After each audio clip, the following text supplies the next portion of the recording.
So I remember really clearly one time sitting in the living room with Annika watching this horror movie, and she was really young. And I remember thinking, like, what in the world are we doing? And it was one of those horror movies where it wasn't, ghosts and spirits. It was people doing really awful things to other people. And I couldn't figure out why in the world I was just sitting there watching it with her. And it dawned on me a long time later, like probably several years later, that really it was about fear, because she was allowed to watch that kind of stuff over at her dad's house all the time. And I was afraid to say, no, we're not going to do it in this house, even though it went against everything I believed in that moment. I think that happens to a lot of people. And there's some things that we get stuck in our head that we call myths about how we parent in our home and how it's impacted by that ex. And today we're going to learn what those common myths are, and we're going to talk about some truths behind them. But let's get into all that right after the intro. Welcome to the Blended Family Coaching Show, where you'll discover how to move your step family from just surviving to truly thriving. Grab your headphones and listen in as we share practical, real-life strategies for building healthy bonds, Understanding the kids' perspective, romance and partnership, parenting with great teamwork. and yes, even co-parenting with a difficult ex. We're Mike and Kim Anderson, and we believe with the right tools, every step couple can overcome the common challenges of step-family life. Join us for authentic and sometimes comical conversations to discover how you can lead your family with confidence and create the future you really want. Hey, we're excited to jump into today's topic, where we're going to be confronting the 4 most common myths about parenting in your home when the kids are being influenced by the other home. Maybe the other home is doing things different rules, different expectations, or even different lifestyle choices than yours. So we're going to conquer that today. But before we jump into all that, we're excited to share how you can join in the mission of supporting and equipping blended families through this podcast. So last week at the very end of the episode, we shared that we launched a Patreon page. Now, if you don't know what Patreon is, it's a very simple way for you to support the content creators that you love. And you can choose the level that you want to support at, even if it's just like $1 an episode, which is $4 a month. Yeah. That goes a long way in partnering with us to keep bringing quality content to you and thousands of other blended families. Yeah. So you might be wondering, well, why would you want to do this? Well, here are some of the goals that we have for this. First, we want to be committed to keeping this podcast ad-free, right? We all just get bombarded with advertising everywhere we turn, and we just don't want that for this. Not here. We also want to be able to improve the quality of our show, which is going to include some upgraded equipment, which we kind of need. Right now we're sharing a mic, which is a little bit awkward. It's a good thing I thought you liked to be close to me. it's a good thing we're married, but we could sure use our own mics. Also, we want to use some of the support for hiring new people to come on board and support us. And that's going to keep us focusing our time and our energy on creating great content for you to benefit you. Yeah. And plus, when you become a patron, you'll get even more value because we're offering several free gifts as a thank you for partnering with us. And everyone who becomes a partner is part of then our Patreon community. Yeah. And that's going to have exclusive access to extra content.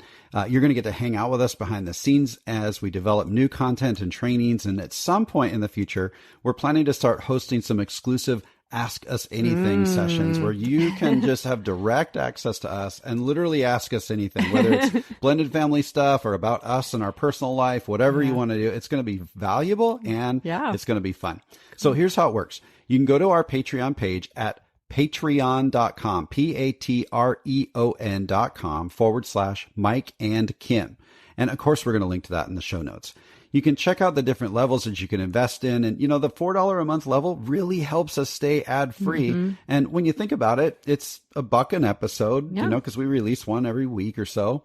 Or you can jump in at the $10 a month, where you can even gain access then to our online workshop called Step Families That Make It as a free gift to you. Great gift. Yeah. And there's lots of other levels in there too, but really you can choose to partner at any amount that works best for you. Just click Become a Patron. And then you can adjust the support amount to any dollar amount you want. Simple. Now, this episode releases on January 28th, 2020. And we're hoping to reach just 10 patrons in the next 30 days. That would be so awesome. by the end of February 2020, we would love to have 10 people partnering with us in this mission. And so we're just asking you to consider partnering with us. And I just Being want a part of it. Yeah, thank you in advance for considering this. Yeah. All right, so let's dive into this episode. And we want to start confronting the 4 myths about parenting when an ex has different rules and different lifestyles. Yeah. And we know this really well because we lived this out. My daughter Annika's homes were very different, the homes that she transitioned back and forth to. And we hear this from couples all the time who are feeling confused and frustrated with the discrepancies in the rules and the expectations between their home and their ex's home. Mm-hmm. And a lot of these couples, including us, fall into this trap of believing some of these myths that we're going to talk about. Mm-hmm. And when you get sucked into these myths, you might find yourself, like I said, frustrated, confused with parenting decisions. Mm-hmm. And you might even feel like you're being forced or coerced into making some parenting decisions, even though they don't align with what you really feel is best or the priorities in your home. And that can be really hard. So today we're going to expose those myths, and then we're going to reveal the truth around each one so that you can gain some confidence here when it comes to making parenting decisions in your home, regardless of what the other home is doing. That's where we want to land. Yeah, and when it comes to combating these myths, we've got this little mantra for you, and we want you to remember it. So if you don't get anything else out of today's episode, we want you to walk away remembering this thing and maybe even repeating it to yourself often. Our home is our zone, right? Our home is our zone. That's kind of the overarching truth that's going to help us stay centered when these myths kind of attack us. They pop up out of nowhere. And so we want to remember that our home is our zone. Mm-hmm. So let's dive into the 4 myths. All right. Myth number 1. To make things easier for everyone, our house rules need to match the ex's. Yeah. And the truth around this one is that parenting decisions do not have to cross households. It's really not absolutely necessary. That's right. Now, we have seen sometimes that exes can easily agree on boundaries and expectations in both homes. And if that happens naturally and everyone agrees, wholeheartedly agrees, that's right, then that's great. It is. We want to celebrate that. Yeah, there's with you. nothing, That's awesome. nothing wrong with that. Yeah. But more often than not, it's very difficult to get an ex to align with how you think things should operate in their home. And to mirror, for both homes to mirror, it can be really challenging. It's really challenging. And it's okay because kids can adapt to 2 sets of rules. They are quite adaptable when it comes to that. And we know this because kids have to do this every day at school, right? I mean, that's just one simple example, right? Yeah, there's different rules with the math teacher and the science teacher. Some you can wear a hat, some you can chew gum, and kids are used to adapting to these rules. Even younger kids in elementary school, there's different rules out on the playground as there are in the library, as there are in the cafeteria. PE or music each teacher has different sets of expectations, and kids learn how to adapt from one to the next. Usually pretty quickly. Yeah, it's really not a big deal. That's right. We do need to give kids a little bit of transition grace when they get, to the home, to settle in, to remember what the rules are, how they're different, and give them some grace in that. But it's very easy for kids to transition there. And another side note here is disciplinary decisions should not be made across the households unless you get agreement with an ex. Yeah, very specific. Yeah. Agreement. So and especially not just disciplinary decisions, but like specifically, what's the word I'm trying to think consequences. of? There it is. Yeah, consequences. That's a disciplinary decision. I lost it. If you are grounding your child because they've misbehaved in your home or broken a rule, you can't expect your ex to honor that when the child moves to their home, and vice versa. You shouldn't be expected to carry out a consequence that your ex gave in their home, unless you both come together and agree on That's that. right. But there shouldn't be an expectation that just because I set this consequence that my ex should have to carry it through. That's right. So we want to be careful there. Now, if you're in a complex blended family, this means that both of you have brought kids into the equation here. All of this can get really, really complicated, especially if you're trying to mirror both homes. Yeah. Because now you're trying to get everyone on the same page, not just your ex, but your partner's ex. His ex, her ex, and possibly their new partners. So you have up to 6 parents all trying to get on the same page. That is highly unlikely. Yeah. If there's somebody out there with a story where you're doing that really well, we would love to meet you and hear your story. But that's not the story that we hear, and that can be really challenging. Yeah. If we get locked into this myth, we could end up creating double standards in their home because I'm trying to match the rules for my kids with my ex, and you're trying to match the rules with your kids for your ex. And now all of a sudden our 2 sets of kids in our own home in our home have 2 different sets of rules. And so we're getting on a slippery slope there and playing a dangerous game. What we've got to remember is our home is our zone, and our values and our priorities is what we're going to focus on in our home, regardless of what either ex is doing. We're so excited to let you know about something brand new we've created just for you. We've realized that with so many episodes available here on the show, it might feel a bit overwhelming to find the topics that matter most to you. That's why we've created a simple tool for you to receive a personalized playlist focused on your current struggle or your biggest challenge. That's right. It's called the Blended Family Breakthrough Quiz. You'll answer just a few questions, and based on your responses, we'll email you a curated custom playlist of episodes that are specific to you. This simple quiz will direct you to the most impactful episodes that pertain to you personally and keep you on track in your journey of discovery, learning, and growth. So, scroll all the way to the bottom of the show notes for this episode and click the link to take the Blended Family Breakthrough Quiz today. Okay, let's get back to the discussion. And we also want to bring up the point that different doesn't necessarily mean bad. Just because the 2 homes operate very differently and have different priorities and focus on different things, it doesn't mean that it's bad for your kids. Yeah. So let me give an example there. Let's say one home is really, really conscious about game time and want the kids to be active, pursuing an active lifestyle. Physical activity. Right. Yeah. So let's say, and we've done this before in our house too, let's say the kids over there have to earn their game time or their screen time. Yeah. So they need to go out and play at the playground or shoot hoops in the yard or go on a bike ride, whatever it is, and balance that with game time. And they keep very close tabs on that. And let's say in the other home, there is no keeping track of game time. It's free. Kids can be on games whenever they want, but that family is also focused on academics. Yeah. And as long as the kids' grades are good and they're getting their assignments done and doing well in school, they don't worry about game time. Yeah. But if their grades were to slide or they were to start slipping in school, then they would revisit it and start putting more restraints on it. So one home is focused on really keeping track of game time and focused more on physical. The other home, not so much focused on gaming time, but still have high priorities in other places. Very different approach, but neither is a bad thing for your kids. Yeah. They're getting good things from both homes. They're getting the value of a work ethic when we're focused on academics, and they're getting a value of life balance when they're in the other home focused on physical activity and that kind of thing. So we don't want to criticize and attack the other home just because they don't do something you do. Yeah.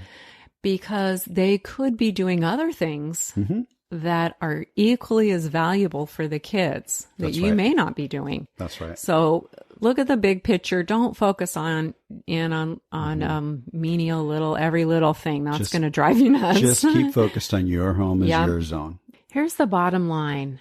When we try to match everything between the two homes, the rules, the consequences, the boundaries.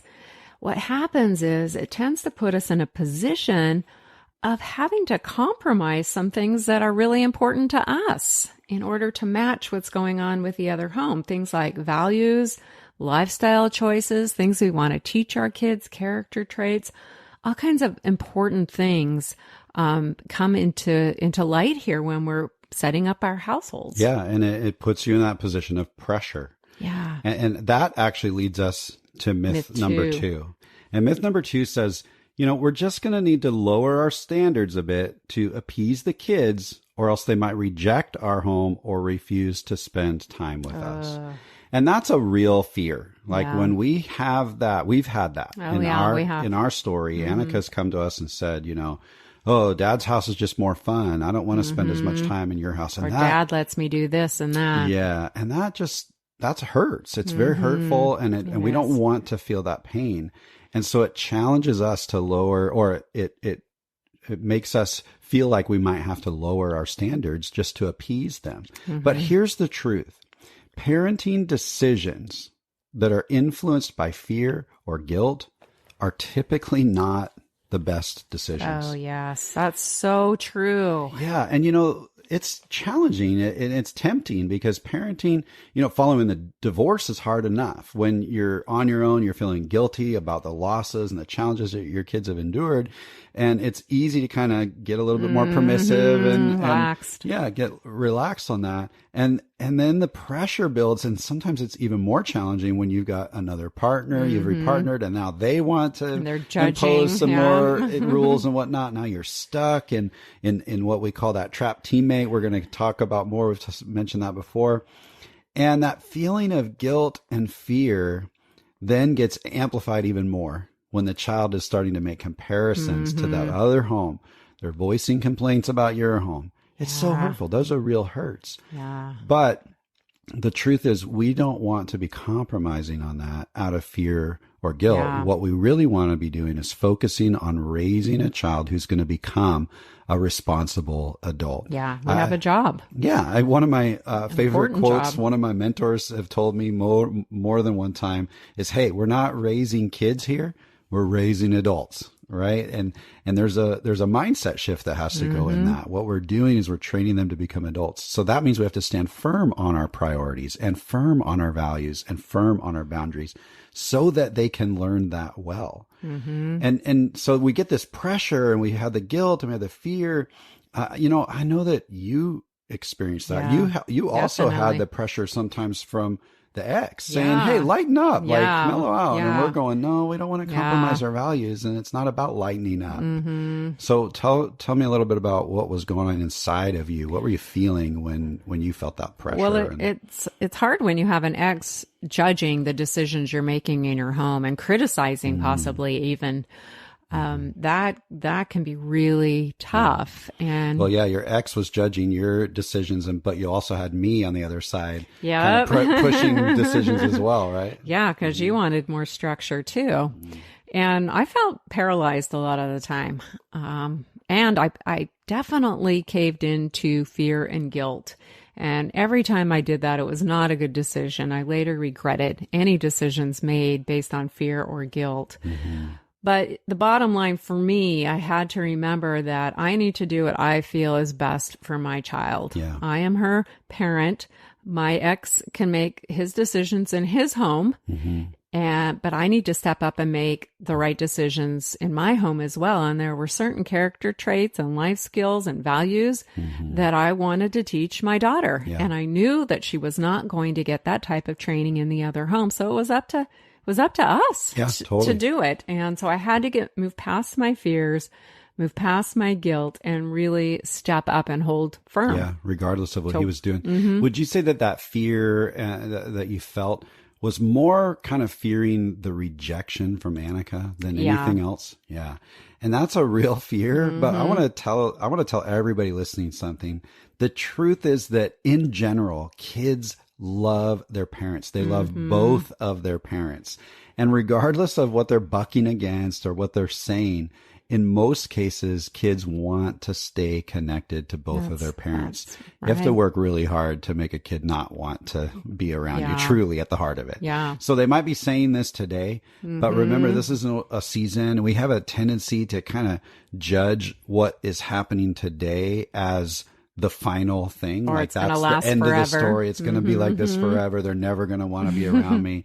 The truth is you're probably just in a really difficult season right now, and you need to move through that season. Yeah. In fact, when you set healthy boundaries with your kids, you should expect them to push up against them. That's right. That's something that you should just expect to happen and move past it. You're the adult, hold firm. Yeah. Because boundaries actually communicate love and security to kids. In the long run, they will figure that out. Yep. Absolutely. We've seen that happen with our daughter. And, I've had to explain to my daughter before that my goal is to be the best mom I can be for you.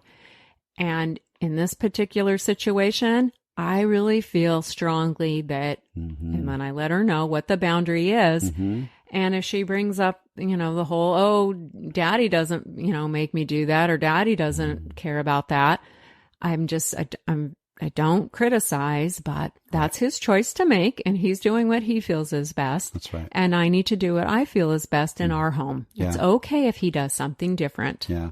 I love, a couple episodes back, we had that little script that was, you know what? I love you too much to let you do whatever that is. To not to not you put this. this boundary in place. I love you too much. Yeah. It's pretty tough for kids to argue with that, Yeah, there's really good reasons that you have priorities and values and boundaries. Yep. Right? Yeah. Of course there is. You want to keep your kids safe, right? You want to teach them good life lessons that are going to help them grow into responsible adults. Yeah, so don't let the pressure from the kids or the ex, don't let the fear or the guilt rob you of the things that you know are right for your kids. Just remember that mantra.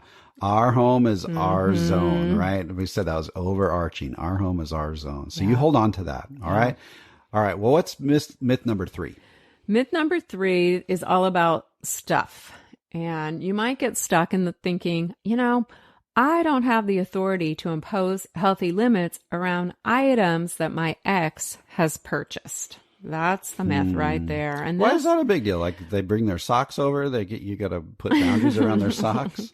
Well, honey, we know how kids are these days. It's all about the devices, right? Isn't that true? Yeah. So this is especially a big struggle around phones, tablets, laptops, gaming items, devices. those things. Yeah. But the truth is, if it's in your house, forget the ex-spouse. You're a poet and didn't know it. If it's in your house, don't literally forget the ex-spouse. No. But what do you mean by that? Well, just because you didn't swipe your debit card to purchase that particular device, it doesn't mean that you don't have any say over how and when it gets used in your home. Yeah, that's good. Now, some of what we're about to say might seem a little radical, but we want you to hang in there because we've learned this lesson the hard way, and we want you to learn from us. Totally. When Annika was 11, and this was how many years ago? Oh, what? 13 years ago. So this was right on the cusp of kids having cell phones everywhere they went. It was becoming the norm. It wasn't quite yet the norm, but she was 11 and her dad decided to buy her a cell phone. Unfortunately, he did not give her any limits or boundaries around this cell phone. It was just, here you go, have fun. Yep. Well, she would come to our house, of course, and want to bring her cell phone, which, of course, we wanted her to do that. We wanted her to have the cell phone. She became attached to it very quickly.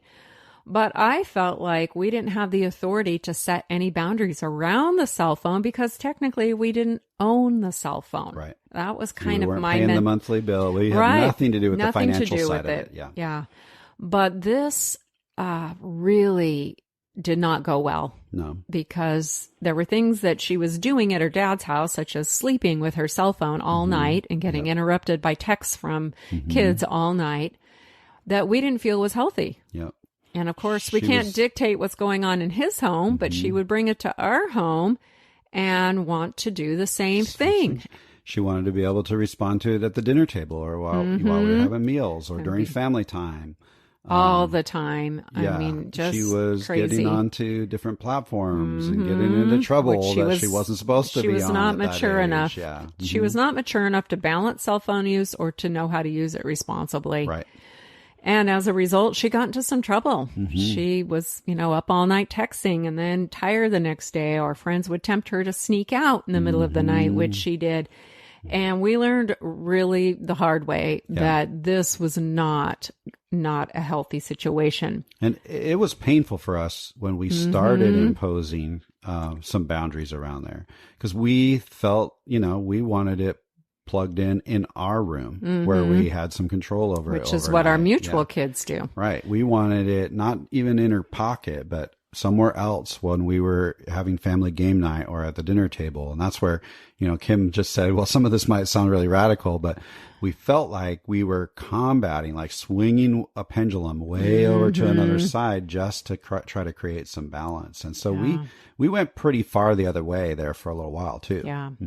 So what we want to kind of unravel here is that once something enters your home, an item, you absolutely have the authority to be very clear about the boundaries. Should they have the device in their room? Yeah, these are great questions. With the door closed or open? Yeah. Should they have it when they go to bed at night? Should they have it at the dinner table? Should there be limitations on time? Yeah, these are all questions you should be asking yourself, even if you don't own the device. Yeah. When, for how long, and what kind of content? Yeah. These are all things that you can explore in your home, whether you bought the device or not. Yeah. And those three things that you just listed, when can it be used, for how long can it be used, and what kind of content on it, those are kind of the big three deals that we find that parents lock into battles with their kids and that they lock into battles with their ex, because sometimes the how long, when, and what kind of content, the ex doesn't see it the same way as you do. Yeah. And that's okay. When it comes into your home, you have the authority. Your home is your zone. And it can be tough for kids because they are going to get angry and frustrated with you. That's right. Yeah. There's no doubt that this is going to be hard for them. Yeah. So that's a big fear, right? That for is parents a big fear. Is, oh man, if I tell my kids they can't have their cell phone or do something with their cell phone, then they're really not going to want to come to my house, right? Would you agree that's a pretty big fear? That's definitely a possibility. Yeah. So what can we do when we know we have some of those fears? Again, I would try to explain to the child what it is you're trying to teach them. It's not that you don't want them to enjoy their device. It's that you want to teach them healthy balance and really try to open their eyes to the bigger picture. So some kids might respond to that, but other kids, we got to be more clear, a little more direct, and a little bit more direct. And rather than just holding a hard line of saying, look, cell phone doesn't come to our home or whatnot. One of the ways that we can deal with both our kids and the ex is learning how to give them options. Right. So, hey, we would love for you to bring the device. You're welcome to bring the device, but you need to respect our boundaries in our home. And if that's not okay, then we can just leave the phone at your dad's house. I know that sounds really scary. I know that they might buck against that, and there's some fear that they're going to reject you because you're holding that hard line. But in the long run, their desire to be connected to you will it'll outweigh a connection to a device. So be brave here. Test the waters, but be brave. And take it from us. You'll be glad you did. I mean, I wish that we had early on given this option. It's fine to bring it, but here are the boundaries. Here are why these boundaries are important. You need to get your rest. Make it very clear. Or you can leave the phone at your dad's house. That's fine too. Yep. Back kind of in the intro there, I talked about that, remembering that feeling of sitting there watching a horror movie with Annika. And it was just a sick feeling in my gut. And not that, we're anti-horror movies. I'm just sitting there thinking, oh my goodness, like, I can't believe I'm watching this with this young, impressionable child. And this is way too mature for her. And it was around these first few myths where I just felt like I had to compromise the values. You know, when we talk about, you know, when, for how long, and what kind of content. This was content related stuff that was fine at her dad's, but it really wasn't fine for us, especially in that stage of her life. Your home is your zone. Yeah. And at that point, you have a decision. Are you going to reinforce this that's being taught in the other home? Or are you going to help the child stand up to and against something that they're not ready and protect them? Are you going to reinforce or protect? That's a great way to put it, because one of my biggest parenting regrets in those years when Annika was moving back and forth is those times where I compromised my values and I ended up reinforcing the exact lesson I didn't want to teach her. Yeah. So I got to think about those. And that's true for all three of these yeah, and that's not what's best for your child. No. That's the bottom line. What is the best Our option? home is our zone. That's right. We're going to hold on to our values. Now, let's keep moving. We're starting to number get, four, we're honey. babbling here now. Let's move to We myth could get up on a number soapbox 4. over this stuff. Oh, we weren't already on it? Myth number 4. It says, I can't really influence my kids because my time with them is so limited. Oh. That is hard. When we only have them every other weekend or sometimes even less, we can be really tempted to believe that our influence has been dramatically diminished. reduced. Yeah. And the truth, here's the truth about influence though. Influence is really based on quality, not necessarily quantity. So let me give you a little bit of a different example. So I moved back and forth between 2 homes when I was a kid, but it was a little bit different for me. If you know anything about my story, my mom passed away when I was about a year old. And I lived with my grandparents on my bio mom's side for a while. Well, when my dad remarried, we moved out of there, and I continued to go back and see Nana and Papa, usually about 1 weekend every month. So I was only there about 2.5 days a month. Now, the environment in between the 2 homes was dramatically different.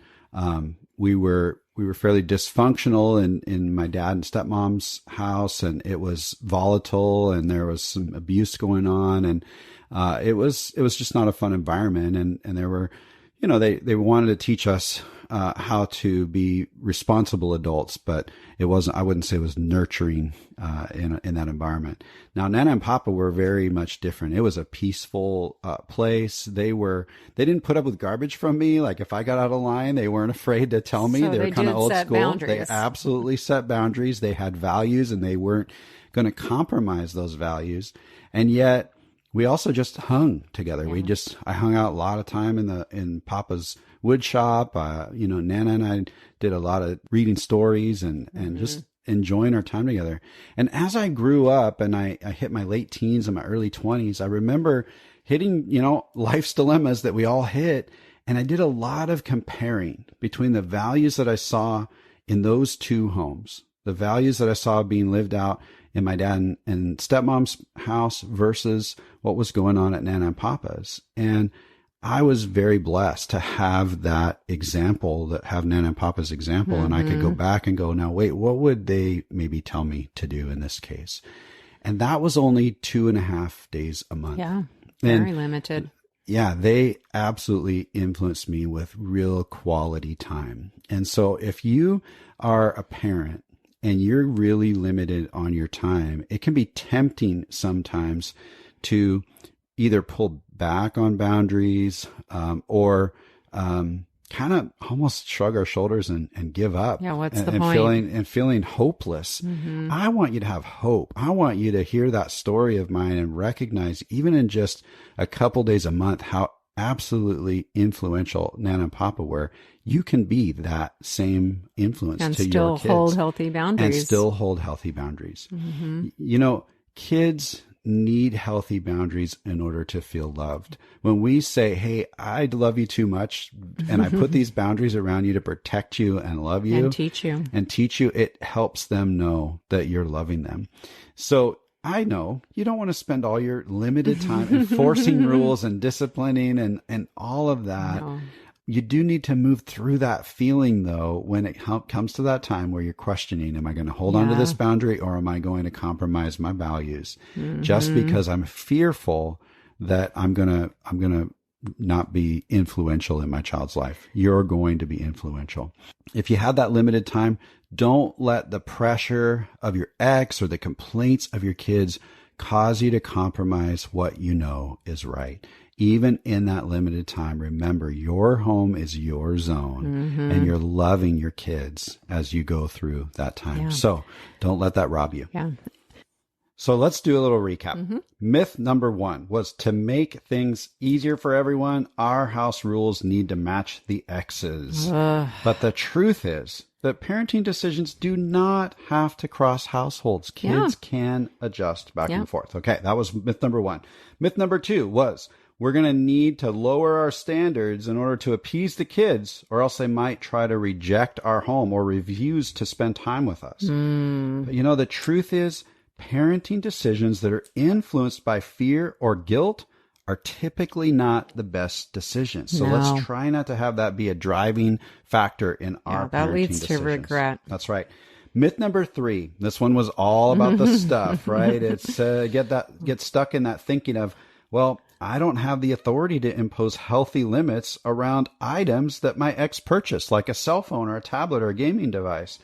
But the truth is, if it's in your house, forget the ex-spouse. That was Kim's little rhyme there. And just make sure that you're setting the healthy boundaries around those things when they're in your home, right? And then finally, myth number 4, when we just feel hopeless, like I can't really influence my kids because my time with them is so limited. But we've got to remember the truth that influence is based on quality, not on quantity. And you can have a tremendous influence even in your limited time. Yep. So that's our 4 myths and the 4 truths. What's the bottom line? So the bottom line is your home is your zone. Remember that. Yeah. Hey, thanks again. Just circling back to the beginning, we really want to thank you for considering maybe partnering with us over on Patreon. Thanks for listening to that. Yeah. And next week, we're excited. We're kicking off a 3-part series where we're talking about something that every step couple we've ever worked with has shared that they've experienced. And we've definitely experienced this to one degree or another. And we call this dynamic the trapped teammate, stranded stranger experience. And we've mentioned this before. We're going to do a deeper dive, a 3-part series. That's and right. You don't want to miss it. Don't miss it. Every step couple has experienced this. Yeah, that's right. All right. Well, that brings episode number 20 to a wrap. And we will see you over on Patreon, I hope. Yeah, check it out. Well, then we'll talk to you next week. Till next time.